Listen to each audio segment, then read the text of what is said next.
Hey, how's it going? It is March 29th, 2016. Welcome to my first DVD update of the year. This is going to be one hell of a video, so better get started quick. Hope you all had a nice Easter weekend and everything. Been going pretty good over here. I know my channel's been kind of slow lately, but don't worry, I got more stuff planned coming up in the future. Alright, so the first thing I got here, I've got a couple VHS. I've got a lot of Blu-rays compared to what I normally buy in terms of Blu-rays, and then, DVDs. So starting off with the two VHS tapes. The first one I actually got as a gift. I got this as from a gift card that I received for Christmas. I believe it's limited to only 75 copies. I'm pretty sure this is a pretty limited one.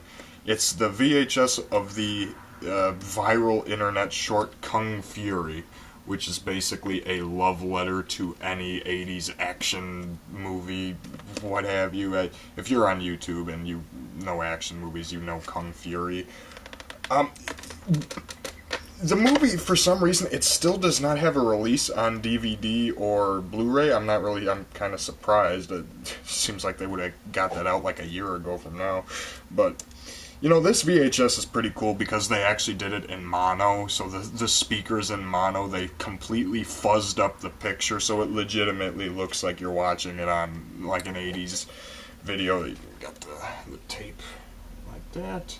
And it also has reversible artwork, too, so let me put these down. So I really like this cover because it's got all the characters on there. Box. Now, I got this with a gift card, as I said. Would I recommend going out of your own pocket to buy this?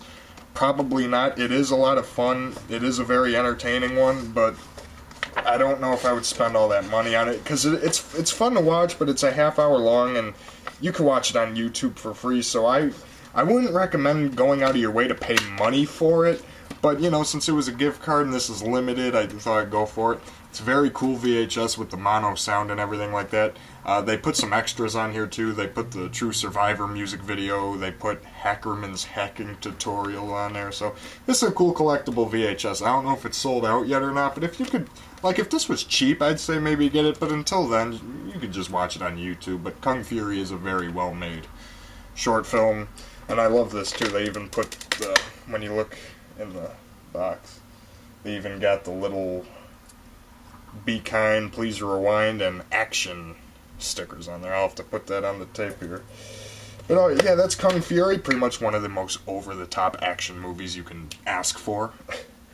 And then this next one, going back to my history here on YouTube, ever since I was little, something I've always liked doing, I've always watched shows like America's Funniest Home Videos, or on YouTube, one of the most regular things you'll find me watching are probably fail compilations.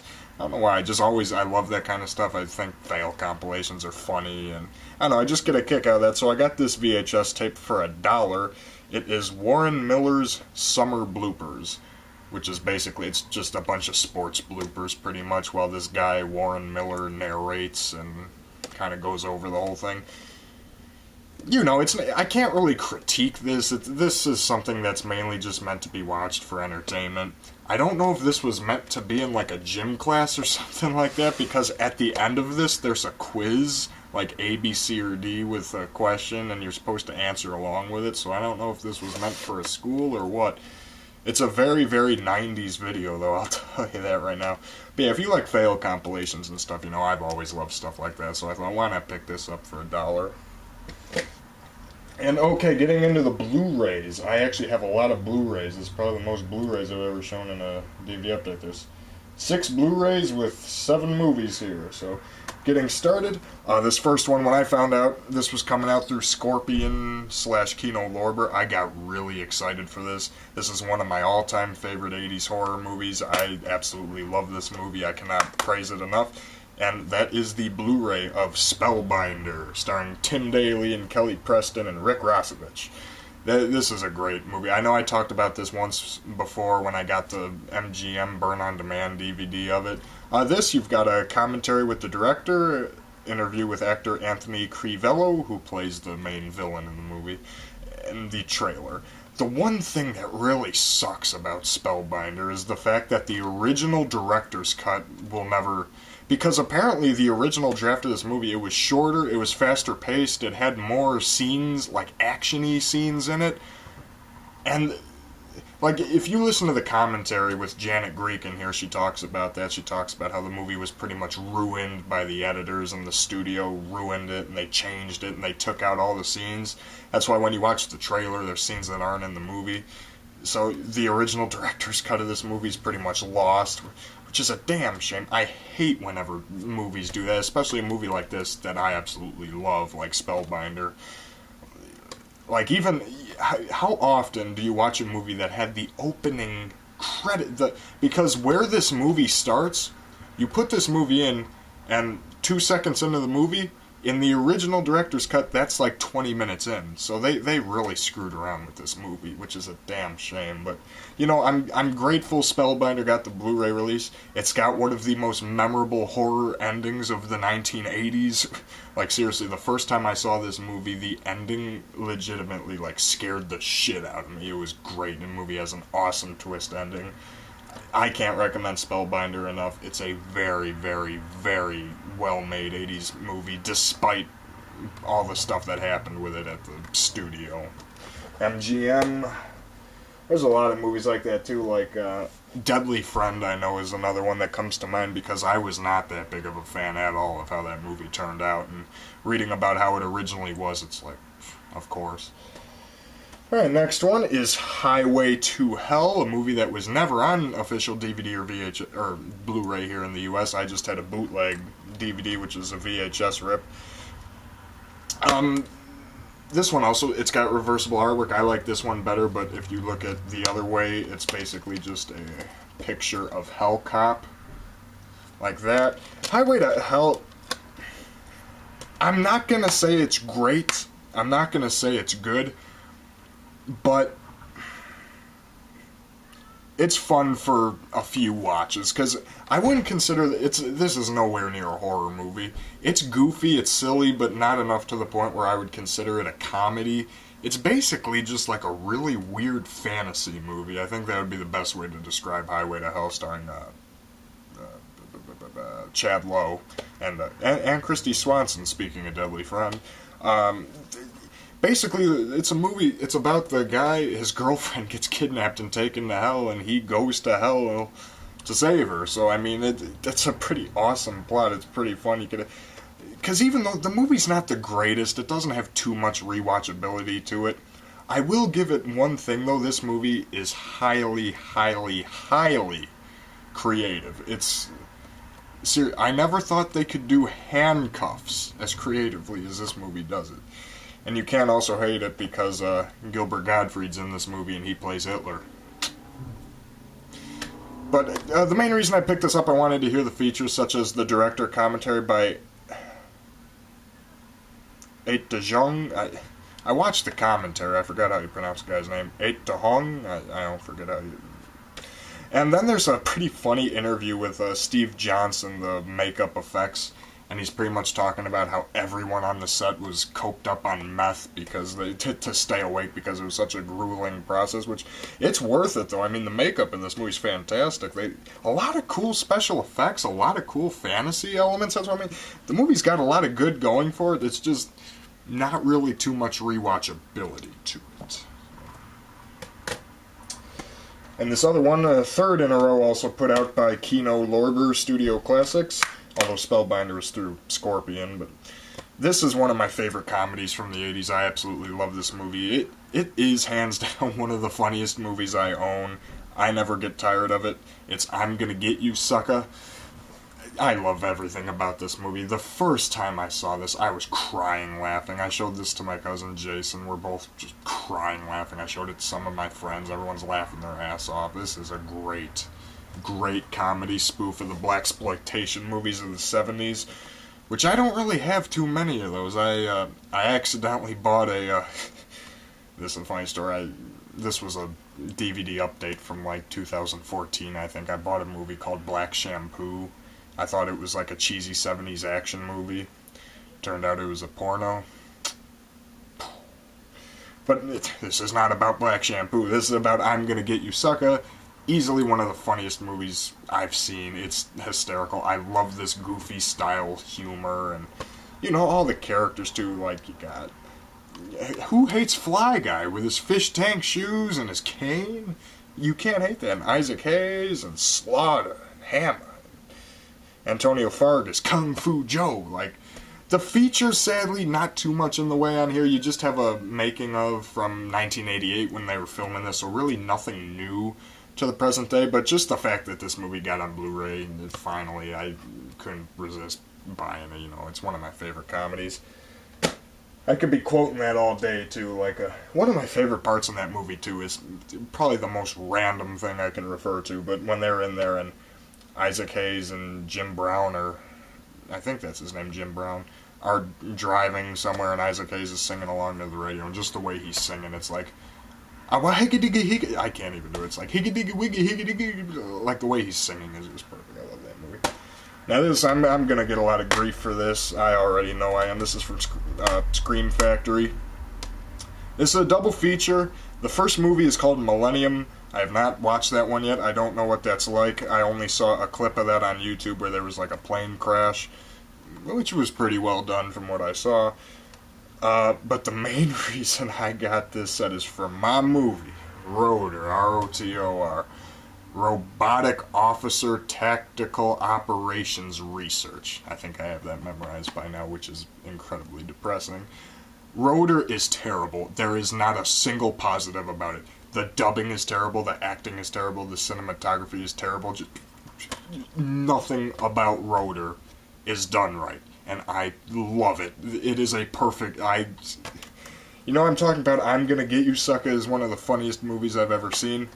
Rotor is not too far behind it. The way that movie is just played out so dryly and so self-serious, even though it's totally not serious at all. I absolutely love Rotor. And when I saw... because it never even got on DVD. Excuse me. Never even got on DVD here in the U.S., only in like a 50-movie public domain pack, which, the quality in those are wonderful. So when I saw the announcement on the Shout Factory Facebook page, Rotor on Blu-ray, that... there is a God, and the lines of dialogue, you've got, hey man, you look like you got both eyes coming out of the same hole, or, brother, I will make more noise than two skeletons making love in a tin coffin.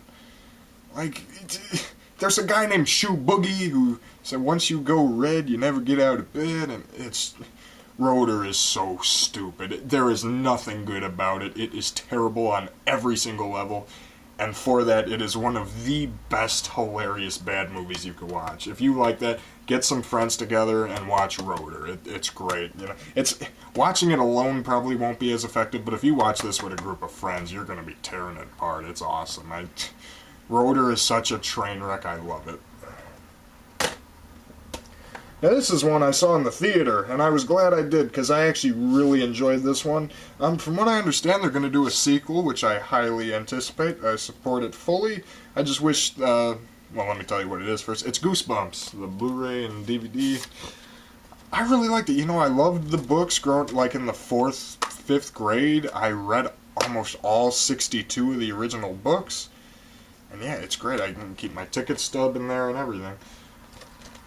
At first I was worried. At first I was like, Jack Black is R.L. Stine? What? But watching the movie, he plays it in such an over-the-top, like, whimsical way. Like, it's great. It really is. It's fun to watch. It's entertaining. This movie, what I like about it, it's got the vibe of the original show. This movie is so campy. It's so corny. It's so aware. It feels like a 90s movie. That's what I love it. You're watching this, it feels like a 90s movie. So they nailed the atmosphere, the whole original show and everything. They've got a lot of Blu-ray special features, like an alternate opening and alternate ending, which I want to comment about that. The alternate ending to this, it's a little darker, it's a little sadder, but I like the alternate ending much more, because the way the movie really ends, it's kind of too happy-go-lucky. It's kind of too storybooky, but the alternate ending, I was really, like, they should have left it like that. It would have left much more like an impact, and yet still, like, a lot of hope into that. Jack Black is Slappy too. That was pretty funny too. The scene in the supermarket, I liked it. I just like it because it feels like a '90s movie. It captures the spirit of the books. It captures the spirits of the show. I know all my friends that like the Goosebumps books as well. They all really like this movie. The movie got good reviews, which I'm thankful for. And I can't wait to see the next one. I just hope for not Ghostbusters. I'm not looking forward to that reboot. For Goosebumps, when they do the next one, I just hope they incorporate more of the stories. Because it seemed with that one, there was one scene, like there's one scene devoted to the Abominable Snowman of Pasadena, one scene devoted to the werewolf. They've got the praying mantis from A Shocker on Shock Street, if you look at that cover. And the finale is the blob that ate everyone. So I hope they get more. I want to see some monster blood in there. I want to see some monster blood. And the last Blu-ray I have is The Legend of Billie Jean.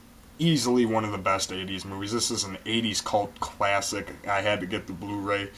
One of my favorite 80s movies. Helen Slater, Christian Slater, Yardley Smith, and Lisa Simpson, and Keith Gordon in this movie. This is a great one. The soundtrack is excellent. Invincible by Pat Benatar is easily one of my favorite songs from the 80s. I absolutely love that song. You know, we can afford to be innocent. This came out on Mill Creek Entertainment, and by the looks of it, the only special features the commentary with Helen Slater and Yardley Smith, which is pretty much the same one that was on the Burn On Demand DVD. But you know, now it's real. It's a Blu-ray release. I had to get that. You know, the special Fair's Fair edition. So I love this. It's easily one of the best 80s movies. I won't dwell on this too much because I talked about this a couple of years back in the DVD update where I bought the DVD of it. But if you like 80s movies and you haven't seen this yet, definitely give it a go. It's hands down one of the best movies of the 80s. Jump cut. Sorry about that, just had to attend to something really fast. Alright, now getting in with the DVDs, these next two are both anthology movies, which an anthology movie, pretty much it's like Creep Show or something like that. It's just a bunch of little stories rolled into one movie with a wraparound. So, one of these was actually it was entertaining, but the other one was absolute dog shit. Everyone likes dog shit, so we'll start with the terrible one. With Friends Like These. This is a Canadian anthology movie. Oh my god, it is terrible. This is like, first of all, it's rated R. Right there, rated R. There is not one curse word. Not one. Not one drop of blood. Not a single drop of blood. Not a single bit of nudity. Nobody's ass, no boobs, no nothing. Not a single piece of nudity. No swears, not a single drop of blood. Not a single glimpse of nudity. Rated R. This seriously should be G. There is nothing keeping this from being a G movie. What the hell? Basically, it's a movie, 3 stories connected because these people are riding on a bus. They're kind of funny to watch because how stupid they are. The first one's a car with a British accent that talks and tries to take over this guy's life. The second one was pretty damn funny to watch just because of how wacky it was. It was like the pilot to the most bizarre sitcom ever. This slobby guy has left so much mold in his fridge, the mold forms into this guy, and this guy is like living in his fridge, giving him dating advice, and it's really weird. It's entertaining though. And then the third one, it's like a girl joins a dating service, and the guy seems too perfect. Don't watch this. This movie sucks. If you want to watch it for this skit with the mold guy in the fridge. That's the only worthwhile part of this whole thing. But oh my god, it's terrible. Rated R. It's rated R for ridiculous. I don't know what that is. Oh boy, that one. Yeah, nothing really too much I could say about that. And this other one, writing-wise, it's not really a good movie, but it's entertaining and I enjoyed it. One of the 3 stories I actually really liked. And this is an 80s movie. I don't know I have never heard of this movie before. It's called After Midnight. It's kind of sloppily written. The writing of the movie isn't really that organized. Like the 3 stories they tell are 3 like totally different lengths. One of them seems like it's only 10 minutes long. Another one seems like it's 25, and another one seems like it's 20. And then the wraparound story is really weird. The movie has kind of an ingenious premise. Like, I like the whole message they're trying to do with it, because it's, looking at the movie on the surface, the average moviegoer is going to be incredibly pissed off at how this movie ends. But the whole theme of the movie is to experience fear, you have to believe it's real, so it kind of ties in with the way it ends, and it's I thought it was kind of clever. I mean, you're going to look at this on the surface and be like, oh my god, that's so stupid. But, so basically what this movie... So we've got the bunch of kids going to a teacher's house after a pretty humorous scene in the classroom where it makes a kid piss his pants. And it's just the kids at the teacher's house telling stories. And the first story where it's Mark McClure and Nadine Vandervelde going into the old abandoned house... Holy shit, that one had me on the edge of my seat. Like, the way that short ends, with Mark McClure and Nadine Vandervelde in the old dark house, oh my god, the way that short ends, I was like yelling at the TV. I'm like, no! Like, that was a good one. The very first story in here with the couple breaking into the old abandoned house, that one is good. The second story is a bunch of girls being stalked by, like, these crazy dogs in the city. Nothing really happens in it, although it ends with an explosion, so I give it props for that. Not really the best written. I mean, it could have been touched up a little bit. And then the third story was really good, really suspenseful, really, like, you didn't know where it was going. But then the ending of it ruins it, because it doesn't even have an ending. It's like a cliffhanger without the cliff. Like, it ends, like, just so abrupt. It's like it kind of shits on the whole thing, which is a shame, because the third one was going really well. And then the whole wraparound, which I know is probably going to piss a lot of people off with the way it ends, but you gotta remember what the whole moral of the movie's about. Pamela Segal, actually, Bobby Hill from King of the Hill was in this, though, so credit to that. It's not a good movie, it's really not. Watch it for the first story, The Old Dark House. The Old Dark House is a great sketch. And here, I mean, if you like 80s horror movie, you're entitled to give it at least one watch. It's not bad, but it's not the greatest. It's a pretty forgettable movie. I'm not disappointed that I saw it, but it's not something I'm going to be watching a million times again. ScoobyDoo and Kiss, Rock and Roll Mystery. You know, I love Scooby-Doo, especially the old Hanna-Barbera 60s ones, so I was very, very, very curious to see this one. Unfortunately, Scooby-Doo has changed a lot, because I wasn't really too big on this one either. Basically, because I'm not an anime fan. I never have been an anime fan. That's not a crowd I really went in with. I just don't like anime. It's not my thing. This feels like an anime. This has so much over-the-top, supernatural, whimsical shit in it. Seriously, the whole plot of this movie is that Kiss... It's not makeup, they're just beings from another dimension where everyone looks like Kiss members, and it's pretty dumb. It really is. There's not much to this. You could tell it was cheap. There's really nothing much to it. Although seeing the Scooby Gang and the Scooby Gang in Kiss makeup was pretty funny, so. But other than that, there's really not much to it. If you're a Scooby-Doo fan, check it out once. If you're a Kiss fan, check it out once. But there's really, it feels like something you'd see on, like, Cartoon Network for free. Like a Cartoon Network movie is what it feels like. There's really not much to it. It's okay. I applaud that they got Gene Simmons and Paul Stanley for that, though.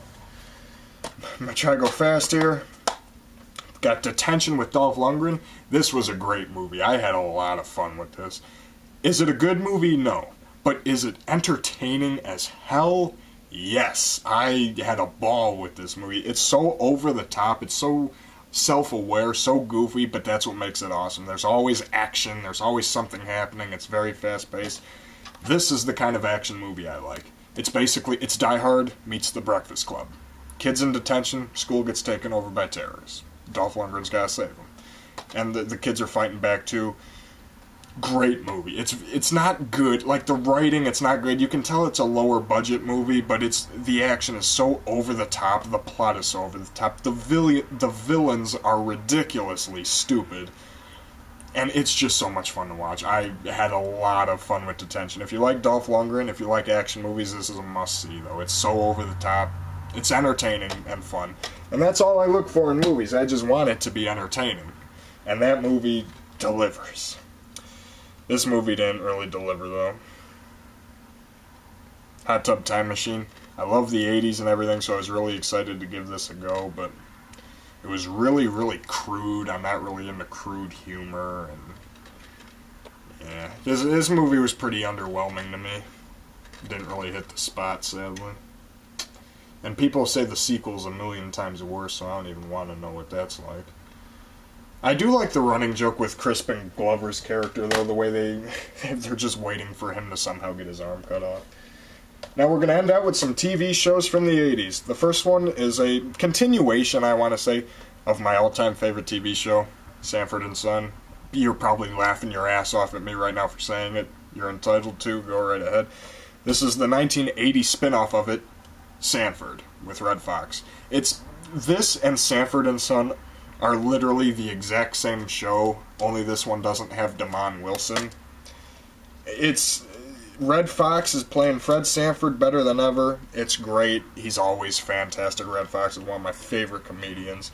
And it's a fun show. If you've ever seen Sanford and Son or you like it, you're going to love this. It's just more Sanford. If you like Fred Sanford, you're going to like this. They bring a couple characters back for it, too, such as Grady, Aunt Esther, that kind of stuff. It's a great, fun show. I had a ball with this. The new guy that they replaced Damon Wilson with, his character's name, Dennis Berkeley. Dennis Berkeley does good, too. He's this big, white, southern guy, and him and Red Fox have great chemistry, just like him and Damon Wilson had. Great show. And the guy that burned this for me on R.O.T.O.R actually put in a bonus disc of the Sanford Arms, which was another spin-off show they made. So I'll have to get into that. But Sanford was a great show. It's just a continuation of Sanford and Son. It's done in the exact same spirit, exact same style. It doesn't let up at all. It's great.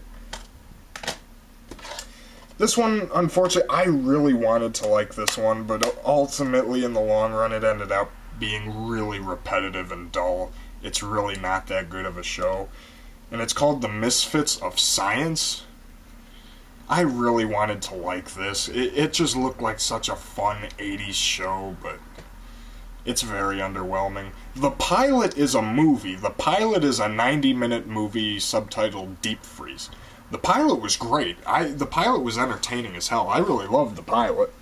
But all the episodes, it's the exact same shtick. In every single episode, it gets really boring after a while. It was kind of a struggle to finish through this show. I do gotta admit, though, Courtney Cox, man, was she young in this. Probably the first thing she ever done. But yeah, Misfits of Science, it's not really that great. It's no wonder it got canceled really quickly, and it never even got a real release, so pass on Misfits of Science. Watch the pilot. If you like the 80s, if you like 80s TV shows and all that stuff, watch the pilot, but skip out on the TV show. It's really not that great, unfortunately. Ending out on a great note, though, the last TV show stars David Rappaport, who was the main midget, or little person, I should say, from the movie Time Bandits, and Fran Ryan, who I remember her from an action movie called Quiet Cool, and another guy, his name escapes me at the moment. But basically, it was a show from 1986. It's on 10 discs here, called The Wizard. Basically what it was is, I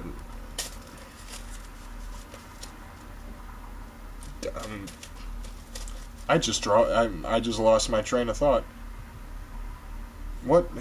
I just lost my train of thought. What was his name? David Rappaport. How did I just forget David Rappaport? Alright, so David Rappaport is like this dwarf toy maker / inventor. And pretty much every single episode there's some big problem and he uses his toys and his wacky inventions to thwart the bad guys. Oh my god, this show was so much fun to watch. It's really silly, it's really self-aware, it's got this whole real whimsical feeling about it that was absolutely great. I really like the show. I believe close to all the episodes are on YouTube, too, so if you want to check it out, just look up The Wizard TV show from 1986 on YouTube. The score, it's really dreamy and surreal and whimsical, and the characters are all great. I love the characters in here. You got David Rappaport, you've got Tilly, who is amazing. I love Tilly. This show is great. I love it. It's wildly creative. The special effects were really good for their time with this. Like, there's one where, Like, there's one that's kind of cheesy where he's driving in a blimp that looks kind of cheesy, and there's a lot of episodes that rip things off. Like, there's an episode that's dead off a rip-off of Indiana Jones, but The Wizard, it's a very fun show. If you like the 80s, you owe it to yourself to watch The Wizard. Watch the intro on YouTube. If the intro sells you on it, check it out. If you're a fan of 80s pop culture, you are due to at least watch a couple episodes. It really is a fun, entertaining time. I can't see the show of lasting much longer, though, because they pretty much used up all of their creative juices, but, for what it was and for what it lasted, great show. I really appreciated it. I love The Wizard. Ending out on a good note there, because I got something I want to say to you guys. This, right here, March 29th, is my 40th DVD update. My first one I did one in 2010 for pretty much no reason. Which, as you guys know, I started here on YouTube doing DVD reviews. Just because I found Cool Duder's channel. I'm like, little 11-year-old me was like, hey, that looks cool, I want it. So I pretty much said, I'm going to be a movie collector. I like movies, I'm going to start collecting them. And so I started building up my own DVD collection through people on YouTube here. I've been around since December 1st, 2008, here on YouTube. And, it's been fun. I have seen a million movies since then. It's been a wicked journey, and it's like, wow, I've gone through so much. I've changed through so much. And life, in general, just so much has happened. From December 1st, 2008 to March 29th, 2016, so much has happened.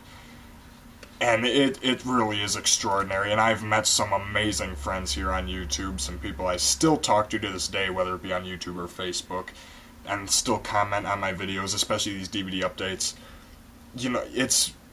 This movie collecting, I've really found I want to be in the entertainment industry, whether it be a screenwriter, director, actor. I'm trying to pursue all three. And I don't get into my personal life too much, but I have had opportunities for all three of them here in my life, and I've been pursuing all of them, so it's all great. And I've pretty much bought every single movie I could possibly want. From the 80s, whatnot, all the movies that interest me, I've pretty much gotten my hands on all of them now. And, school it's amazing. I'm having a great time at college. Community college, but just because it's cheaper than just going all 4 years at the university. And, just saving up money for that and everything. Because there really is a lot to life, and you really need to value it. Especially me, I've really been in deep thinking mode lately because there was a woman I went to high school with whom 2 weeks ago was hit and killed in a car accident. She was in Florida, about a block away from the hotel, and a drunk driver hit and killed her instantly. And that just goes to show how short life is. I've got to pay for school and all of that. I've got to, I'm trying to pursue all my career goals and everything like that. I'm working part-time every single week. My hours are growing now because it's summer. So, I've really found myself, I've experienced so much through all this movie collecting, I've met so many people. None of the stuff on my channel, whether it be the vlogs, the comedic shorts, my dream, like what I want to do with screenwriting, directing, acting, none of that would exist had I not reviewed Children of the Corn 4 on December 1st, 2008. So I debt my whole life to all of these movies I've been collecting over the past 7.5 years. And, with school and pursuing my stuff and just trying to just get out there and enjoy life, I think I finally found myself through all these movies, and I think I've used it up. So as of today, DVD update number 40, I'm not going anywhere on YouTube. You're still going to see videos from me on a regular basis. But from December 1st all the way through there, I've found myself through all these movies. I know what I want to do in life. I need to go out and get it. So as of today, I am retiring from movie collecting. I think I have made my mark. I hope I've given you guys good recommendations. I hope something I've said about some movie actually means something to you. I've met so many great people, like, for instance, like OCP Communications. I can't wait to see you scream how much you hate the next DC movie, Rambo Raff. I'm sticking with you through that whole 80s marathon. You better believe it. Brett Gaddis, I can't wait to see what DVD you snap in half next. You know, I met so many amazing people, and my whole bane of existence on YouTube is because of me wanting to do this. And now I've gone through the whole stages, and I think I've fulfilled it. So now I'm just going to try to get on with life. I don't want any form of distraction to my life or my monetary gain. So I hereby retire myself from movie collecting, but it has been an extraordinary journey. I'm so happy to have spent it and aged. You know, when I first started on here, I was like 4 feet tall, had a voice higher pitched than a chipmunk. And it's been so great. You guys have all been great. All of the comments I get, I never get any negative, never get any haters. You guys have always been very respectful towards me. I really hope I've shed some light on some unknown movies. I hope my recommendations have meant something to you. I hope my summaries of the movies have been good. So just leave me with a thought. So, how have I been? Have I been good? So what I'm going to do is, I'm going to end out on a sentimental note. I hope you have enjoyed my DVD update series. It's been so much fun. It's been such a journey. So here, guys. Take this slideshow of all of the most memorable movies that I've ever bought throughout the years of these DVD updates. Thank you. See you next time. But still, I felt alone, like a ship in a storm with no sail.